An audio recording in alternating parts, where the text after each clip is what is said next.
get this going. Yeah, it looks like you're getting it. All right. I think I can tell by those green, yellow, and red bars we're going. okay. I got good levels. Sweet. All right. So where we left off in the last class, so we had kind of so we have our enemy AI, and we went through the process of putting together the AI controller script.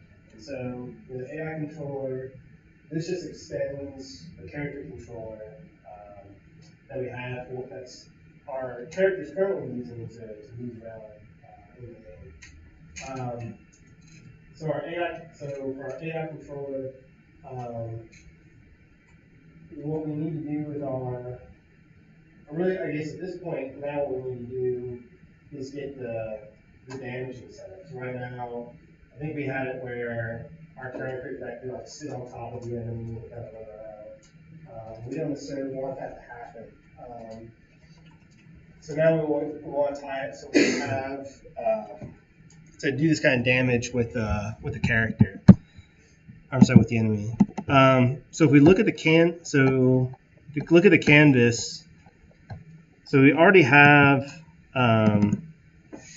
this health slider. So a slider is just another UI element that Uni provides. And so if you've done any graphical programming, a slider just has, it's just a bar that you can fill at a certain percentage. So it gives you a sense of having a block, like I said, being the film space or remove space. And so really what we're going to do is tie the health slider into our character such that when it takes damage, we update that slider so then players know how much damage they've taken. And so I haven't provided a script to do that. I think I'll probably put together a starter script for y'all to go through. But what I'll just do today is just write the script from scratch, and then y'all can go back and fill in the template script that I'll provide. So I'm going to go ahead and create a script, and we'll call it player damage.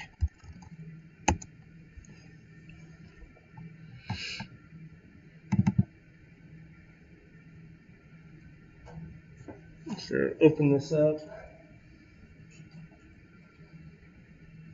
And so this is a script that we're just going to tie with the character. So then when the character collides with the enemy, at that point we want the damage to happen. And then once the player's taken enough damage, we want essentially the game to kind of to reset, or just have the character kind of reset back to where they started. And so here, what we can do, so I'm going to start out by adding a few of the public variables. So one thing we need to add is a reference to that UI object. And so I'm going to say public, and if I say I want slider joint, just want slider. And so you might start typing things in. Like I said, here I'm typing it in, and I'm getting this error saying from Visual Studio saying, I don't know what the heck a slider is. What are you talking about? And so if you're using Visual Studio, in this case, you can click on like these little light bulbs, and they give you a suggestion on what to do. And really what I need to do is I need to import this Unity Engine UI. So if I pull that package into my script, it'll now understand what a slider class is. And so I'm just going to say, use that, and now it's okay. I understand what a slider is. And then I'm going to add another, so say public float. And And here I'm going to call this so like max hit points. So kind of similar to what we did with damaging the blocks. So in our destroyable script, we specified how many hits it would take to break apart the block. And then the use script, we would then specify, the use equipment script, we would specify how much damage would be dealt if you're trying to break something. So we're going to do something similar here, but instead of break, it's going to be consolidated into one script. So we need to identify how many, what are the maximum hit points our character can take. And then let's also do it where we can specify how much damage each hit takes. So we'll say max hit points, and then we'll just call them like damage per hit. And we'll give them, let's see. So let's say 5 hit points, and each hit point is 1. So it's something to start with. Like I said, because we made these public, you can go back and change them however you want. Like I said, this is just to kind of give us something to kind of start with. Here.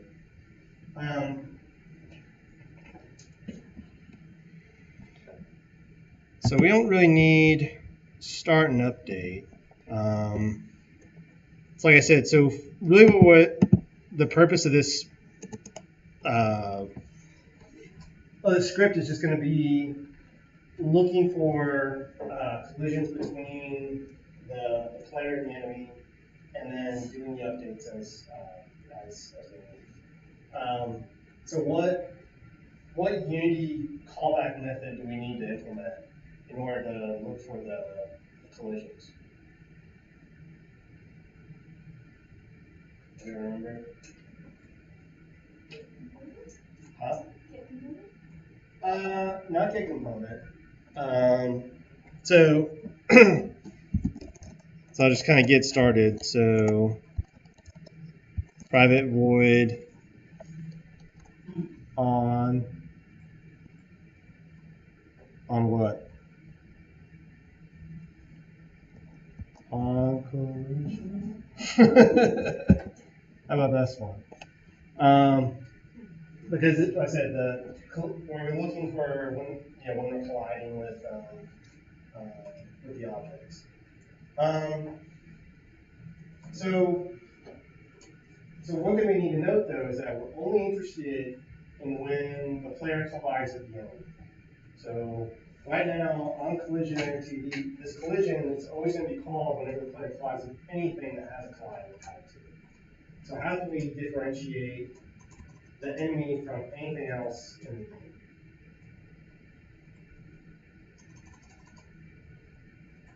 Anybody have an idea? You can put it on, yeah, you can put it onto the layer. In fact, we're kind of doing that. If I come back to our character, so I have this ugly blob. So you have layers and you also have tags. And so layers and tags kind of work similarly to each other. Really what they're set to do is allow you as a designer to then kind of organize your objects into different groups. So conceptually they're not different. How they're implemented within Unity, there's a little bit of difference between the two. So tags, they're all string based, and layers end up using this kind of layer mask format, which is kind of like bit masking if you're familiar with that from any kind of CS course. So for right now, we're just going to tag things with the enemy. And you can also do other things too, like you name, you really want to get specific and say, I just want I want a collision to happen with this particular object. You can just call it by name. So you can just get the name of the object, like, is the name of my object that? If it is, then I care about it. So I said right now we'll just keep it with the tag. So so here if I say if collision collision game object tag. So I can say tag, but there's also this compare tag, which, so that's kind of cool. So you read the description here. So compare tag, it's just a method to say it just returns true if it matches that tag and false otherwise. So this one definitely fits the bill. So in this case, it's enemy. I gotta make sure though. Yes. So like I said, you have to make sure these are case sensitive. So I just gotta make sure we match the case. So so here, if we are colliding with the enemy, now it's actually do stuff that we care about.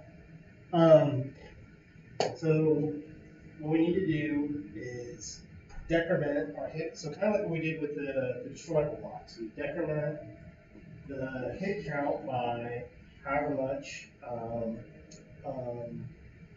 we take damage, and then we see if our damage has gone too far, then at that point we need to restart. So it looks like I'm missing a key piece here, or kind of a key variable. So if I say private float, and we'll call it current hit points.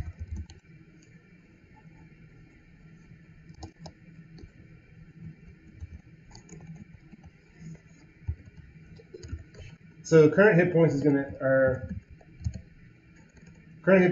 track our current health. So actually, let's do this. So we'll do private start. So when the game starts, we're just going to set current hit points to max hit points.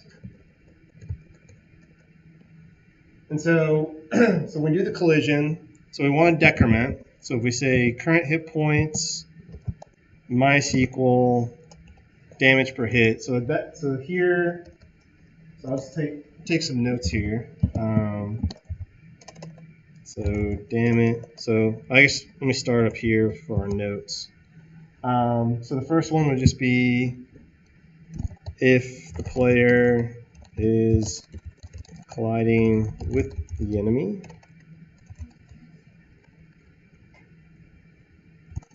We'll say damage the player. And then if hit points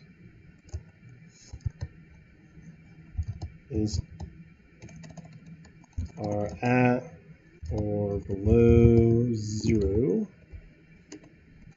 then restart.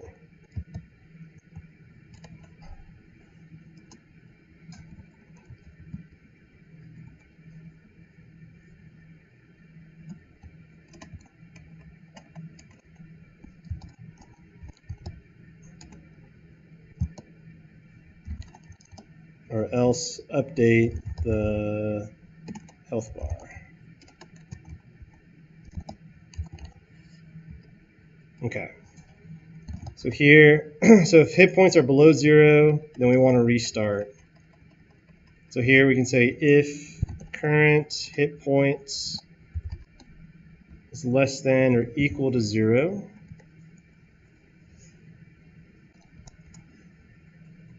and so if this is the case, it's probably the first thing we should do is just kind of, so what we're going to do is just kind of move the character back to a spawn point, which we've already defined within our game status manual. So first, let's just kind of reset the health bar. So our slider,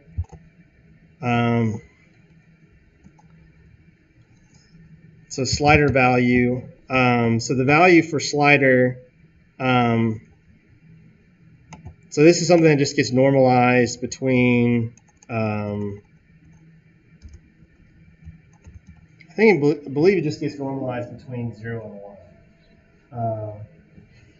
And so we can kind of double check that. So if we come back, we do a help, and then we look at slider.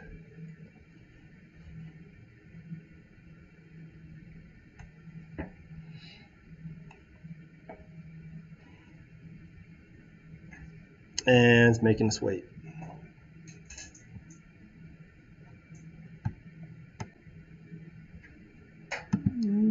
That should be going a little bit faster. So let's see, slider.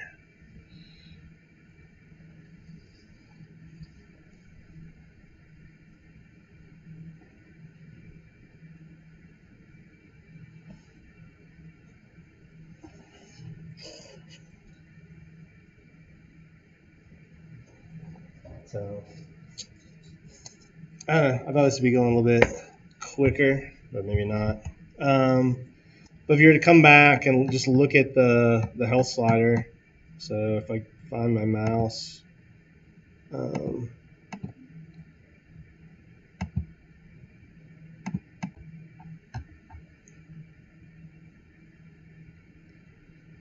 so here it's defined as, so here you can set kind of the min and max. So if you don't want to have it normalized between 0 and 1, if you want to have it bounded by some arbitrary values, you can do that. And here, let's see if you can set it to be whole numbers. So, bless you.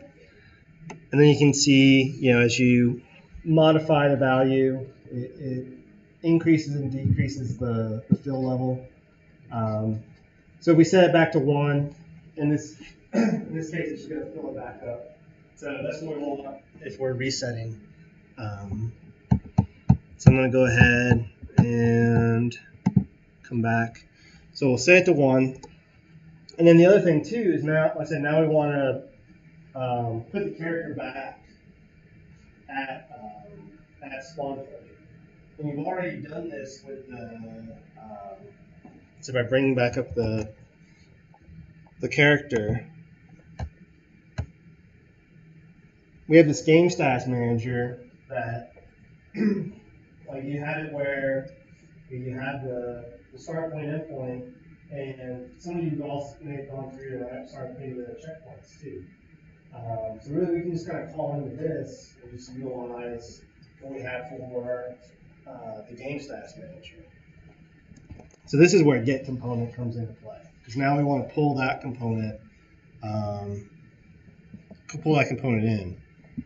So I'll say game status manager GM is equal to get component game status manager, and then I'll say GM restart game. So our restart call should then kind of move us back to the start. Okay, so that should handle that case. So now we need to just handle. So if we take damage, and we haven't, and the character is still alive, we just need to kind of reflect in the health bar that how much damage the character has taken.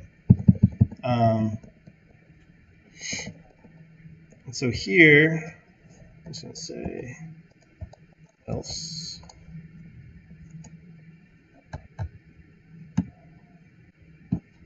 Move this up to here.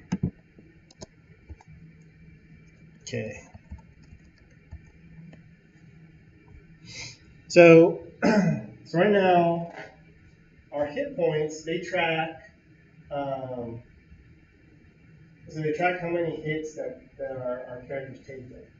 So really what we want to show is how much health the character has remaining. And so here what we can do is say remaining health. So we'll make a variable called remaining health. and that should be equal to our max hit points minus our current hit points. So we take what the maximum is, subtract that from how many hits the character has taken. So that should give us our remaining health. And now for our slider. So because our slider, it's using a value between 0 and 1, and just taking any real number between those two, we can then just take our remaining health, divide that by the maximum hit points. Now that tells us the percent of, really the percent remaining, or kind of percent health for the character. So here if I say remaining health divided by max hit points, and get rid of that. Okay. So that should cover it. So now if I come back, make sure it compiles. Yep. So now I'm going to click on a character. So now I'm going to go ahead and add player damage.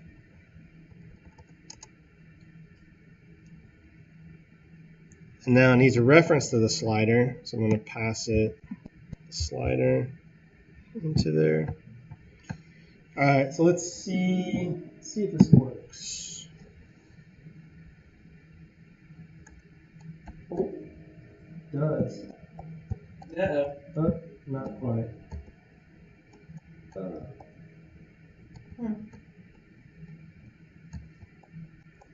I died. Where'd the monster go? The monster does not respawn. So You need to fix that. Should fix that. So let's take a look. Oops. Let's take a look at this.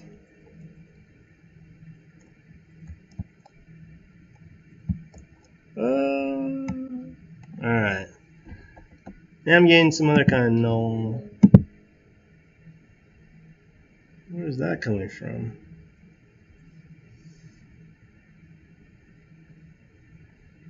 I'm not sure where that one's coming from.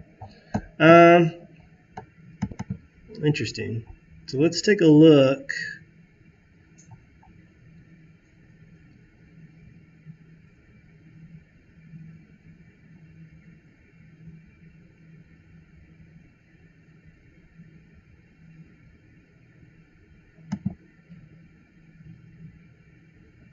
Actually, we don't need to necessarily do that. We can do, so we run debug. So let's look at our current hit points.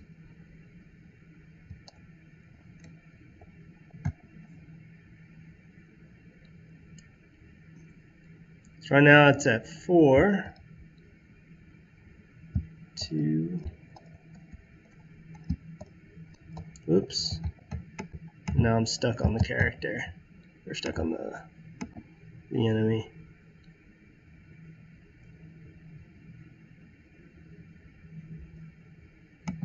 I'm going to move so I'm not right on top.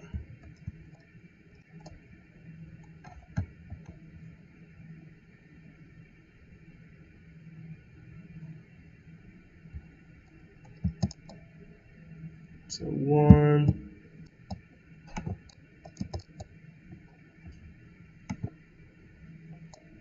I'm kind of stuck there. So let's see. So in fact, I think my math here is wrong. Because we're already counting down.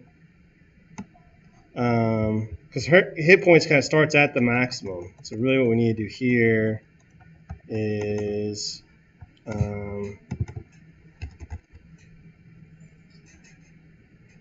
just say current hit points. So that should fix that. Now the other thing we're running into as well is that when we collide, it's just going to stay. Like I said, once we kind of move away, it's not going to kind of bounce the character off. So, so what we can do We can try to force the character, essentially kind of force the character off the enemy, just kind of bounce off the enemy. Well, there's kind of a few ways you can do that. So one way we could do it. Well, before we get into that, let's test to make sure this this works okay.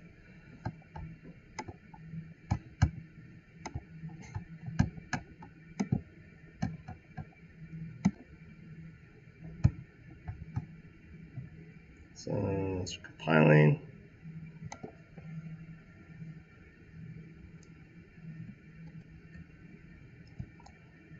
Yeah. So now, whoops. Oh, so here's another problem, or another error, is that you can see that I was just kind of just respawning with no health. So we need to set. That's not a good thing. Yeah, so we need to set current hit points back to max hit points before we restart. Okay, so I said so. There's kind of a couple ways we can do. So it'd be nice to set, like I said, if the character jumps on the enemy, or I'm sorry, when they collide, the character kind of bounces off the enemy a little bit, so we're not stuck. So one way we do it is we just force a jump. So we can just say, when we've written the code to do this, where we can say, okay, apply force, and have the character just kind of fly off. Another thing that we can do, that we haven't talked about, gets into a little bit more of the physics side with some of these objects. So if I click on the enemy, I'm going to take it off the debug because that's a little too much.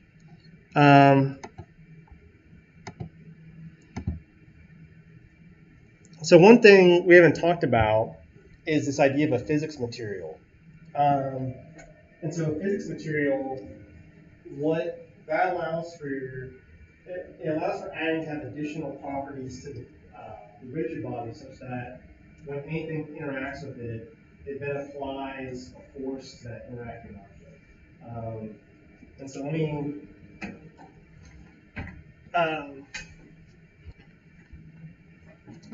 create one, kind of give you a little better explanation. So under, I'll just make a new directory because I'm anal retentive like that. Create materials. And then I can create, and then if I come to physics material 2D, I'm going to call this, say, bouncy. And so a physics material,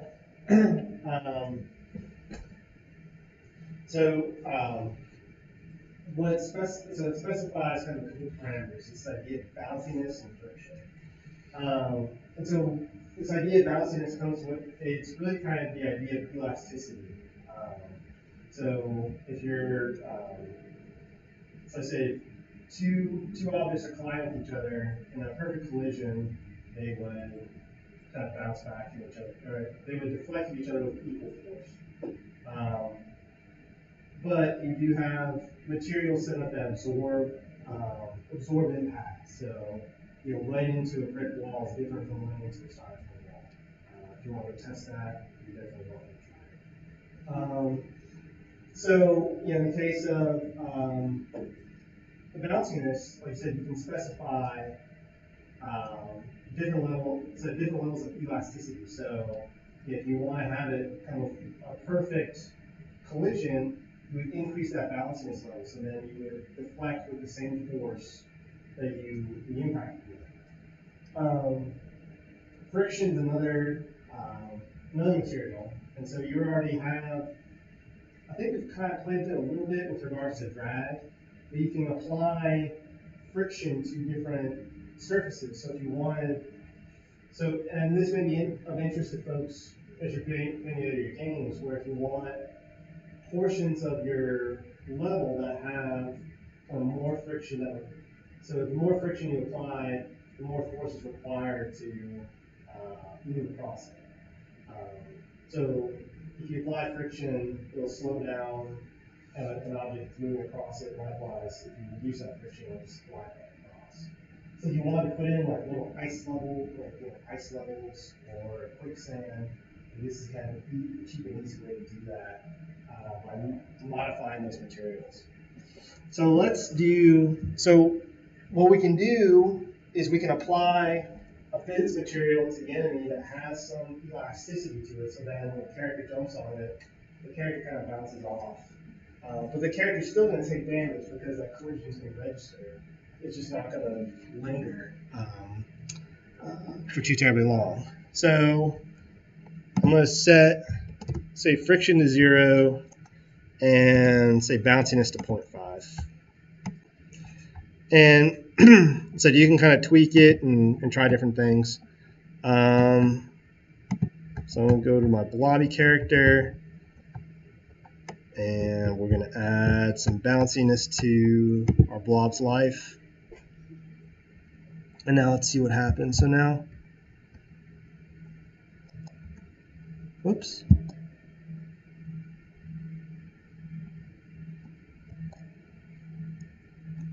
So I'm going to increase that. I'm also going to bump up the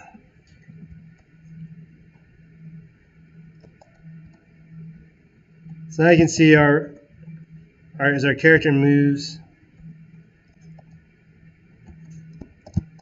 Whoa. Okay.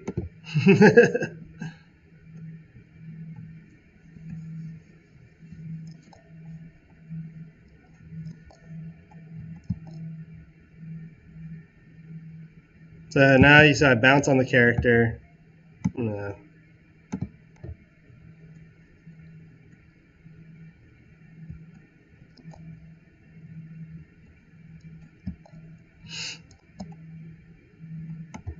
So I said you can kind of play around with it. So I said by increasing it to 1, might have been a little too much because now you have this little bouncy character kind of bounces around, but it also looks kind of adorable too. So you can kind of play around with it however you want. Like I said, and you can modify this also by, I said, kind of the jump force on the character, because the force that the character has coming down on it is going to reflect back with the higher the bounciness.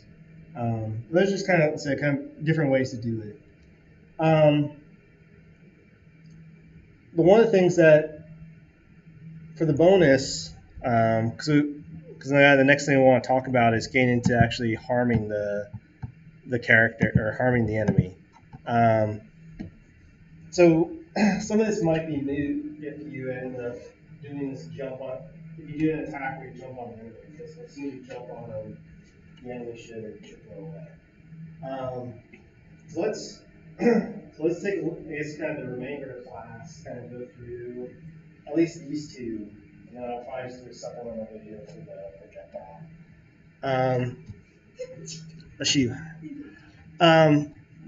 So we can do an enemy damage, kind of similar to what we did with the player damage, because it's the same idea. It's, we're looking for a collision, and then we want something to happen at that point. So let's do it where, let's do this. I'm going to come back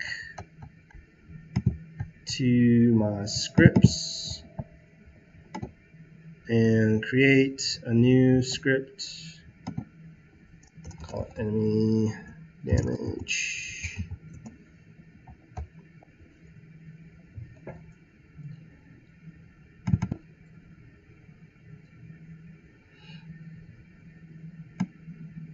And so for now, what I'm going to do is just as soon as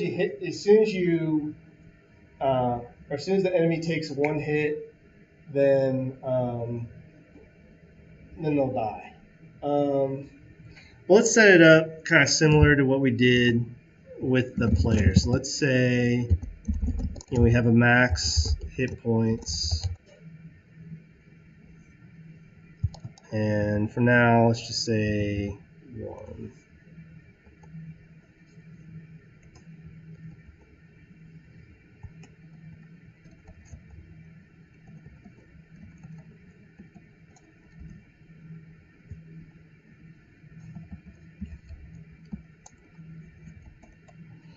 So now, let's say, whoops, say private void.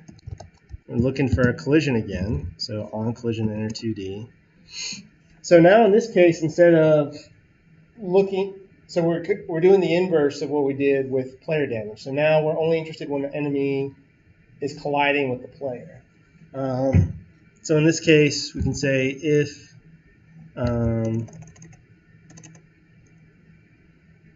well, actually, now that I think about it, because another way we could do this too. How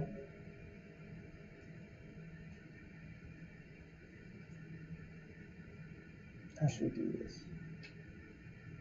No, let's do it like this. It's a little redundant, but I think yeah. I think if you want to build this out further, it's probably the easier way to do it. So let's say if collision game object compare tag, and this time, whoops.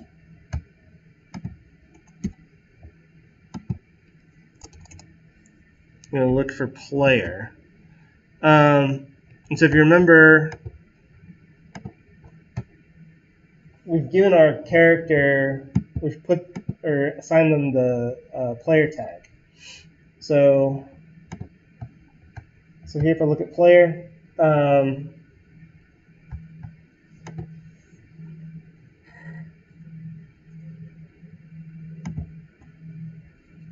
I kind of want to use the hit point thing.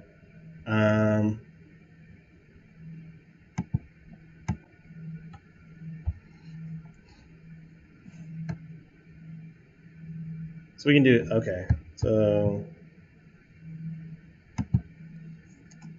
let's call this like damage from jump. We'll just set that equal. Okay, so we're looking at this collision, so we're defining this collision, but we want it such that we want the collision to reflect when the player is jumping on the enemy. So right now, if the character's kind of running toward the enemy, we just want, or if the character jumps on top of the enemy jumps on top of the player, we don't want that damage to the enemy, we want that damage to the player. So we have to be a little more judicious with how we define this. So really what we're interested in is the instances where the player's kind of coming down on you.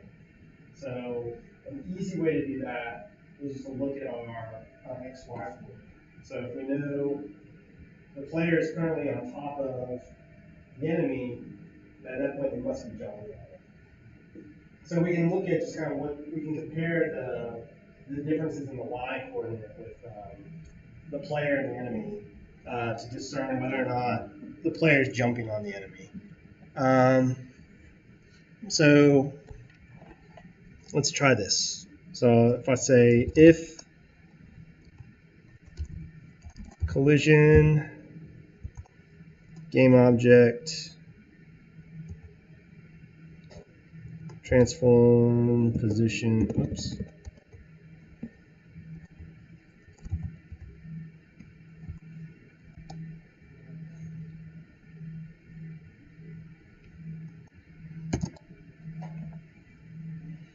So if we're colliding with its position, its Y position,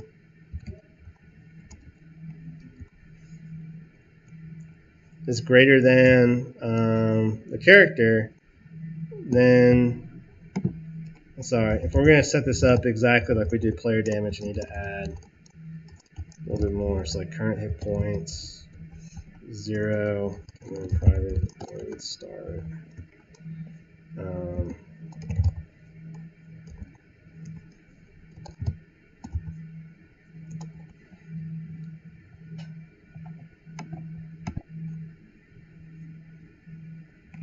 Okay. So here, let's say current hit points is now, say, damage from jump. And then we can do a check to see if current hit points is less than or equal to 0. And now at that point, like I said, we just want the enemy to die. And so, you may get creative and play a cute little like a death animation before the character goes away. And then the kind of the easy or kind of straightforward way is just to remove the enemy straight away from the game. So let's see if this compiles. It does. So now I'm just going to add enemy damage. So let's see if this works. So if I jump, boink. Oh, he died. Cool. Interesting thing too is that if you see that, so our character did take damage doing that. So we need to kind of make sure, we need to fix that. But then just to show, so if I bump into the character, so the enemy can squash me and do whatever it wants. Like I said,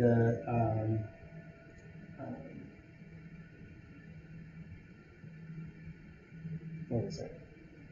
But yeah, but you can see that the enemy was only going to disappear whenever the player jumped on top of the character or jumped on top of the enemy. So if you wanted to adjust it where the player wasn't taking, didn't lose his hit points. See, another way you could do it, or sorry, a way you could do it.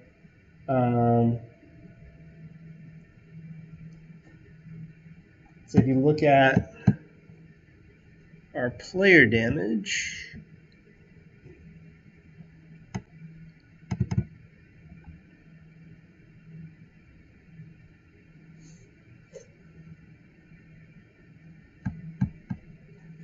so right now the current hit points is set as a private, and so what we can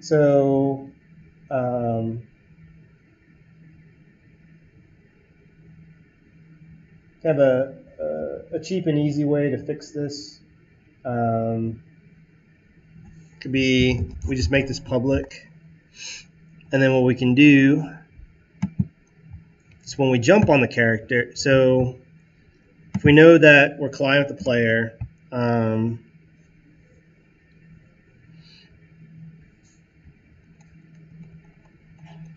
then what we can do is say player damage, collision game object, get component.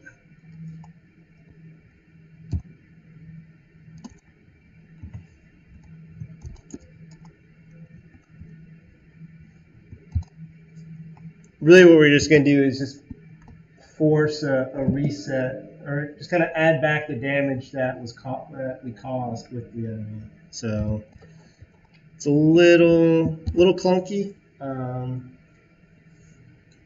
So that should bump the hit points back up, so then it doesn't appear that the player took damage when they killed the enemy. So boink. All right.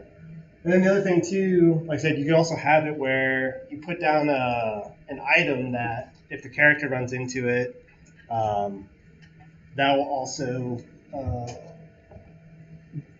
damage or destroy the enemy. So so let's see. So if I look at some of the destroyable items I have, so I look at mud block. So mud block, I pick up an apple, and so I drop apples every time. So we can start doing this now. So kind of the same thing where we can define objects through tags, and then through the and then check when we collide if we're colliding with something of a particular tag and handle it that way. So let's do something where so I have this apple that I can use as an item. So let's make the apple being the poison apple, so to speak. So I'm going to go ahead and add a tag, and so if you need a refresher on how to add tags, let's say if you look at any object in your scene or any prefab, you come to tags, you can add a tag. So I'm going to add a tag. I'm going to call this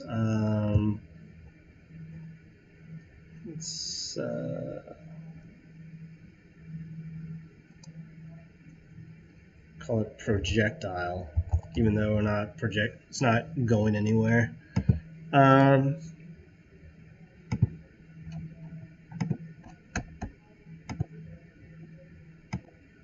Okay. And now I'm going to come back to my script. And so now I can do something similar so what I need to do is move this part, this current hit point and destroy hit point out of here and move it below. So now I'm going to say, so if I'm not colliding with the player, I want to see if I'm colliding with a projectile.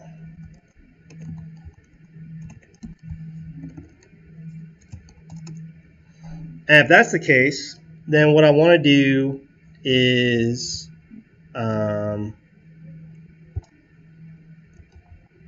so damage my, so let's say public float damage from projectiles.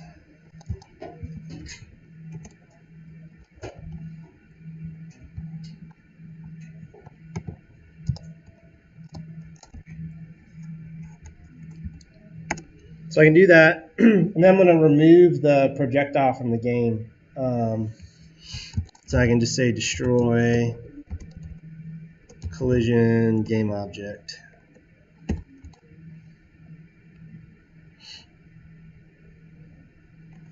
So let's try this.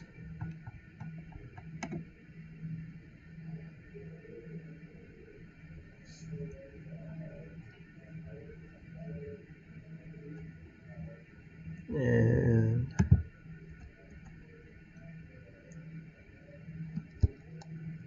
oops. So to test this thoroughly, we may need to do something a little sinister. So we're just going to move the enemy into the pit.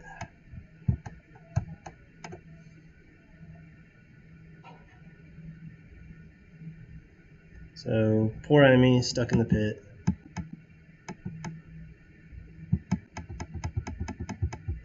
Alright, I got an apple. So now I'll take my apple. Whoops. Drop it into the pit. There you go. So yeah. So like I said, so in that case we have it set up where and we could do something else. So just to prove that that's working, it's not